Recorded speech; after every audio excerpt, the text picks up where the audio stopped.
Nous avons la semaine dernière ouvert le chapitre sur la viande et Madame Tanque est là ce matin pour parler encore de ce chapitre-là. Mais aujourd'hui, nous ne parlerons pas de poulet, de porc. Nous allons avancer un peu dans notre domaine de sensibilisation et surtout d'apprentissage parce que Madame Tanque nous apprend beaucoup à chaque fois qu'elle est présente sur ce plateau. Nous allons parler des gibiers, la viande de brousse, les lapins, le cheval et tout ce qui concerne véritablement la viande, le grand ensemble. Elle est donc là sur ce plateau, toute belle comme d'habitude. Bonjour Madame Tanque. Bonjour Cathy et bonjour à nos téléspectateurs. Voilà, on rappelle qu'elle est nutritionniste internationale. Ce matin, Madame Tanque, nous allons parler donc de la viande, mais cette fois-ci, on va parler des viandes de brousse, le cheval, la chèvre. Et j'aurai quand même après quelques questions parce que j'ai apprêté un petit questionnaire. Il faut dire que beaucoup de gens aiment beaucoup manger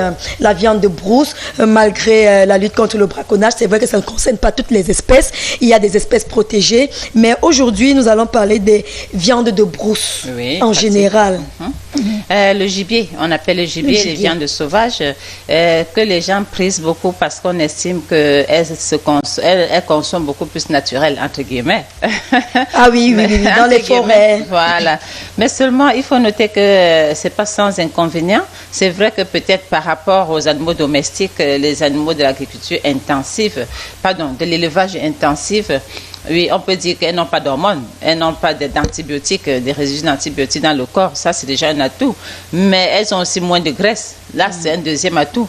Mais l'inconvénient et le grand inconvénient, c'est que c'est des animaux livrés à eux-mêmes et qui ne subissent pas un contrôle vétérinaire avant l'abattage, avant la consommation. Et parfois, ils peuvent être impropres à la consommation parce que souvent, il y a des plombs, des résidus de plomb dans ces animaux. Et quand nous connaissons la toxicité du plomb, il faudrait vraiment avoir des yeux froids pour les consommer n'importe comment. Et il y a également le fait que ces animaux sont aussi sujets à des infections, à des parasites, des kystes et autres, et qui pourraient se retrouver chez l'homme, surtout quand c'est pas très bien cuit, quand les conditions d'hygiène ne sont pas très bien respectées. Ces viandes également ont beaucoup de déchets non azotés, non protéés, c'est-à-dire l'acide urique ou bien l'urée. L'urée qui est un déchet issu de la digestion, du métabolisme de ces viandes.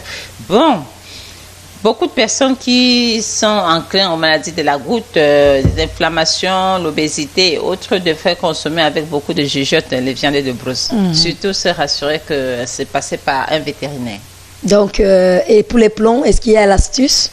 Parce que très souvent, je me rappelle au village, il y a parfois des ficelles en métal pour les piéger et beaucoup plus aussi les fusils de chasse avec ces plombs-là. C'est la raison pour laquelle justement les appâts, puisque vous pouvez manger une viande de brousse qui a été tuée par un poison, qui a consommé peut-être certaines herbes sur lesquelles on a pulvérisé des herbicides, des pesticides et autres. Donc, il n'y a pas eu le temps que tout cela se dissipe, ça se retrouve chez nous et sous forme de traces, ce qui fait qu'à force de consommer régulièrement, ça va nous rendre malades. C'est pas propre pour la santé. Voilà, le conseil est passé. Et si on parlait maintenant du cheval, la viande du cheval, apparemment elle est très bonne, la viande du cheval, les gens apprécient la viande du cheval. Oui, Cathy, beaucoup de gens apprécient la viande du cheval déjà parce que elle n'est pas grasse. Oui, elle a environ 4,5% de matière grasse. Donc, c'est déjà ça. Mais le cheval qui est un ruminant, qui n'est pas un ruminant comme la vache, a cet avantage tout simplement de la graisse, mais elle reste une viande qui a des parasites, qui est souvent infestée. Donc, il faut consommer avec beaucoup de retenue, avec beaucoup de jugeote. Et surtout que nous savons que plus on cuit la viande, plus il y a possibilité que naissent des éléments cancérigènes, des éléments nocifs pour notre santé. Donc, ce qui prête à faire beaucoup d'attention lorsqu'il s'agit de consommer les viandes. Oui. Le cheval également n'aura pas les vitamines antioxydantes comme la vitamine A, la vitamine E, la vitamine C, tout simplement la vitamine B12 et aussi cheval comme toutes les autres viandes, ils n'ont pas de fibres alimentaires qui sont importantes pour la digestion, pour éliminer les toxines, les plombs et autres, les métaux lourds dans le corps. La chèvre, puisque la chèvre vit avec les humains, la chèvre est contrôlée, la chèvre mange naturellement. Est-ce que la chèvre, elle a beaucoup plus d'avantages en matière de consommation, s'il faut consommer la chèvre? La chèvre a un léger avantage parce que, vous voyez, par rapport au gibier, ils font plus d'exercice physique. La chèvre ne marche pas beaucoup, ce qui fait qu'elle aura un peu plus de graisse. Toujours attachée à sa corde. Voilà. Bon, elle est beaucoup plus herbivore, ce qui fait qu'à partir du moment où on ne pulvérise pas les herbicides, les pesticides, sa viande est un peu plus saine que les autres viandes. Mais quoi qu'il en soit, toutes les viandes ont toujours les bactéries, les microbes et sont sujets à des parasites, à des infections, des kystes également, qui pourraient toujours se retrouver chez nous. Donc, même si c'est la chèvre, malgré le fait qu'elle soit domestique avec l'homme, il faudrait toujours qu'un vétérinaire soit passé par là pour vérifier et montrer que cette viande est propre à la consommation humaine. On va donc prendre un petit volet, une petite virgule à côté diététique. Est-ce que la viande dans son grand ensemble peut faire maigrir? Nous savons tous qu'aucun aliment ne fait maigrir. Donc la question devrait plutôt être, est-ce que la viande, moi je poserais plutôt dans ce sens, est-ce que la viande est adéquate dans un régime amincissant? Ah d'accord, voilà.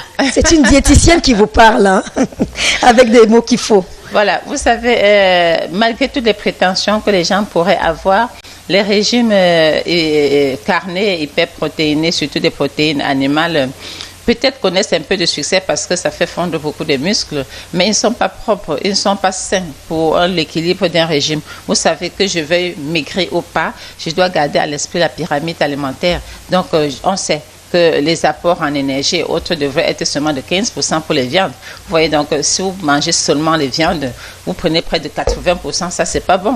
Puisque 30% devrait venir des graisses et 60% des hydrates de carbone, des glucides. Vous voyez, donc, un régime carné est déséquilibré pour notre santé. Le deuxième aspect, c'est qu'il met à rude épreuve les foies et les reins, qui sont des organes de désintoxication, qui travaillent beaucoup dans le processus d'amincissement. Parce que quand il est enclenché, il faut éliminer un maximum de déchets dans le corps. Alors, ils ont déjà ce travail à faire. Et si vous les surchargez encore davantage avec les protéines que vous envoyez, il va falloir métaboliser. Ça les fatigue.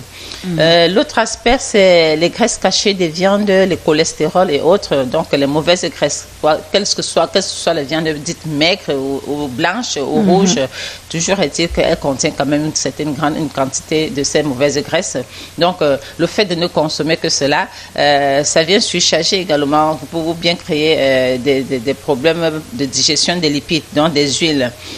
Et il y a également du cholestérol et en plus. Donc, tous ces éléments font que les régimes hypercarnés également sont très pauvres en fibres alimentaires. Donc, ils n'ont pas des fibres végétales, ils n'ont pas de fibres pour faciliter la digestion, pour renforcer l'élimination et autres. Du coup, ils ne seront pas vraiment adéquats dans le régime amincissant. D'ailleurs, même, on peut juste consommer un morceau de viande par jour. On n'a pas besoin de manger matin, midi et soir. Ce sera suffisant pour garder l'équilibre et la santé. Et si on mange 3 morceaux par jour, ce serait dangereux. Alors, madame... ça dépend de la grosseur des morceaux aussi. Effectivement. Parce que ma mère a moi un morceau de viande, tu ne peux même pas le terminer. Voilà. Alors, madame, tant que très souvent, la viande, on dit, elle est bonne dans la bouche. Elle a un goût, vraiment, quand tu manges, quelqu'un disait, ça tape là. Tellement c'est bon. Alors, est-ce qu'il y a des facteurs qui influencent la qualité de la viande? Oui, tout à l'heure, quand vous dites quand on mange la viande, ça tape là, il faut aussi noter que la viande peut créer la dépendance. Même comme les drogues et tout ça, là, il y a des substances à l'intérieur qui pourraient faire de telle sorte que quand quelqu'un reste là, vraiment envie de manger de la viande. J'en connais qui ne peuvent plus s'en passer. Oui, ils sont des grillades à longueur de journée, des barbecues et tout. Et parlant des barbecues, justement, il y a des facteurs qui influencent la qualité de la viande. Parce que pour qu'elle soit encore moins nocive, il faut que ce soit une viande fraîche. Mais à partir du moment où on l'a séchée, à partir du moment où on a fait des barbecues, des grillades et autres, il se crée à l'intérieur des composés des composés cancérigènes qui pourraient être nocifs pour notre santé. Donc, ce facteur-là est très, très important à noter. Il y a également l'autre facteur, le choix des parties de la viande que je vais consommer. Si vous prenez les viscères et les abats et autres, ils sont plus dangereux pour notre santé encore que la chair même. Prenons l'exemple du foie. Le foie est très dangereux pour une femme enceinte, par exemple, parce que beaucoup de vitamines A qui peuvent créer des malformations et autres qui sont toxiques pour nous. Le foie est susceptible d'avoir encore plus de résidus d'hormones, de croissance, d'antibiotiques et autres. Quand vous prenez les viscères, les intestins et autres, c'est les excréments. Donc, si l'animal mais madame, a tant été qu'on lave souvent, parfois, parce que je voyais souvent des enfants, les intestins de poulet, de porc, on nettoie. Donc, même comme on nettoie, on doit garder en tête que c'est le passage des excréments. Oui, les parasites, ils restent. Même si c'est cuit à point. Il faut cuire. Mais le problème, c'est que s'il y a certaines maladies, virus et autres qui sont récentes, on ne tue pas le virus. Si l'animal, c'est la raison pour laquelle il faudrait que les vétérinaires fassent vraiment leur travail et que des personnes achètent leur viande dans des endroits où il y a la traçabilité. Donc, peut-être dans les supermarchés, les grands endroits, parce que les trucs déposés par terre et en plus exposés, ça augmente les risques de contamination et même le séchage. Vous prenez l'exemple des viandes comme le kilichi, où on sèche en plein air, les mouches qui font se déposer partout, revenir là-bas. Donc, les possibilités de contamination sont encore augmentées. Quoique, quand vous analysez, vous allez vous rendre compte que les piments, les arachides qu'on met, c'est aussi des éléments protecteurs de cette viande. Mais vraiment, entre guillemets, il faut faire attention quand il s'agit de consommer les viandes. Parce que même si on a pris tous les soins possibles, il y a plus de danger à consommer la viande que d'avantages. Puisque les composés qu'on recherche, on peut les retrouver ailleurs. Il y a les sésames, il y a les soja. Dans le haricot aussi. Oui, les légumineuses, les haricots et tout ça là, on peut retrouver ça là-bas. Il y en a qui font donc souvent du 2 en 2 alors. Haricots, viande. Oui, quand ils font haricots viande, c'est quoi? Lorsqu'on entre un peu en profondeur dans la composition, l'ossature de notre alimentation, on pourrait dire que normalement, pour un bon équilibre des protéines, il faudrait 50% de protéines animales, 50% de protéines végétales. D'accord, donc c'est pas mauvais. Non, c'est pas mauvais. Donne-moi le haricot de 100 fois avec 2 morceaux de viande. C'est pas mauvais. Ce n'est pas une mauvaise alliance. Non. Alors, on va donc encore, pour approfondir la chose, les lapins. Moi, j'ai eu à manger le lapin. Je l'ai trouvé bon, hein. Très, très bon. Dans le domba, c'était très bon. Donc, est-ce qu'on peut revenir un peu parler des lapins, la viande du lapin et la viande des lièvres? Oui. Puisqu'on n'entend pas des autres viandes. La viande du lapin, surtout le lapin et le lièvre, on va dire c'est les viandes blanches. Oui, elles ont moins de graisse, oui. Mais le grand danger de ces viandes, c'est que non seulement elles ont moins de vitamine B12, elles sont des viandes coprophages, c'est-à-dire elles consomment leurs propres excréments. Vous voyez? Oh non! Ensuite, l'autre facteur qui fait Madame Tanquet, excusez-moi. Ces viandes consomment leurs propres excréments. Dans quel sens? Mais elles font des selles et puis elles consomment. C'est la nature. Le lapin et les lièvres. Oui. Je divorce. Non. Mais ça passe. Est-ce que ça a un impact au niveau de la consommation?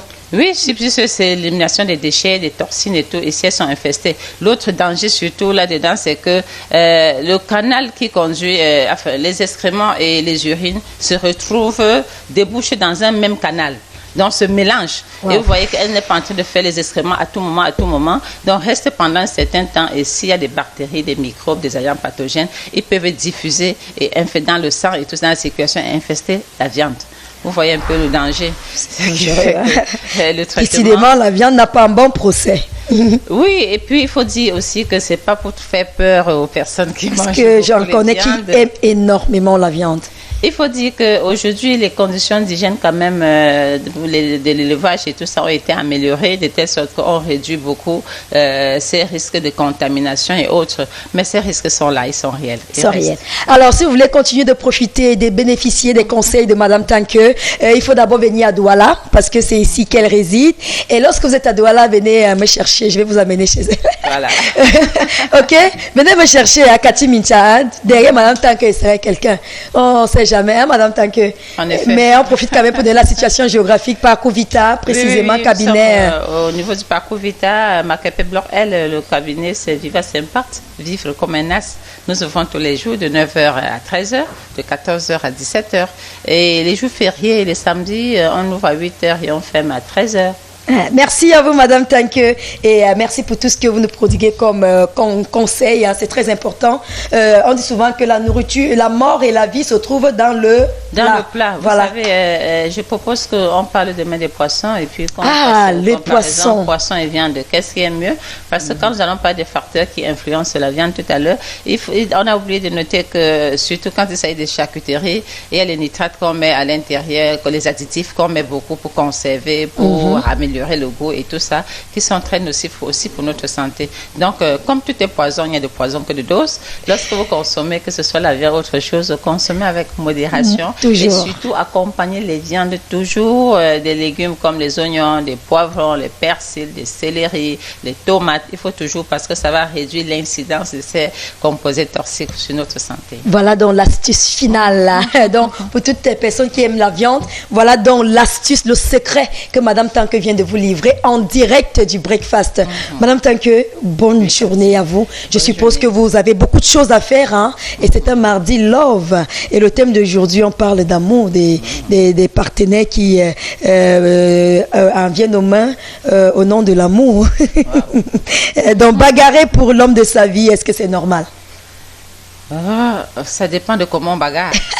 Oui, parce que si c'est la bagarre physique, c'est pas normal. Là, c'est la bagarre physique. C'est pas normal. Il faut utiliser son intellect, il faut utiliser son intelligence et tout ça là. C'est pas normal de la bagarre physique parce qu'on risque de le perdre et de perdre aussi un membre. C'est-à-dire que on modifie votre portrait, vous perdez doublement. Ah, non, moi je suis pas d'accord pour la bagarre physique, mais si c'est dans le sens de réalisation, machin et tout, d'impacter la vie, oui, je suis d'accord. Ah, super.